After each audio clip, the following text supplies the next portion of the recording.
იცით, როდის ვქავენ ელჩები საიდუმლოებს? არა, როცა მიდიან მაშინ არა, იმიტომ რომ საიდუმლო მათი წასვლის შემდეგაც საიდუმლო რჩება. არა, ვქავენ მაშინ, როცა ბრძანება აქვთ. ახლა თქვენი ფიქრეთ, რატომ უბრძანეს ელჩი დანიგანს სრულად კულუარული ინფორმაციის გასაჯაროება, რომელიც დიდად სახარბიელო ალბათ არც შეერთებული შტატებისთვისაა.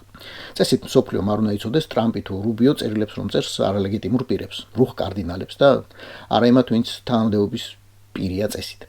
მაგრამ რეალობის გათვალისწინებით გასაგებია, რამის შეცვლა თუ კიდე გადაწყვეტილების მიმღებს უნდა ეკონტაქტო. ელჩის გამოჩენაზე პროჭორვილთა რეაქცია ამტკიცებს, რომ ყველაფერი მართლა ასე იყო. მათ მართლა მისწერეს რაღაც უბედურება ტრამპს, დანიგანი მართლა გაიქცა მერე ვაშინგტონში, მითხარით რა ვქნა, იმიტომ რომ უკვე გადამდგეს ჭუიდანო, იმათ კი მართლა გამოუგზავნეს წერილი Dear Boreas. ალბათ ისიც საკმაოდ გვახი.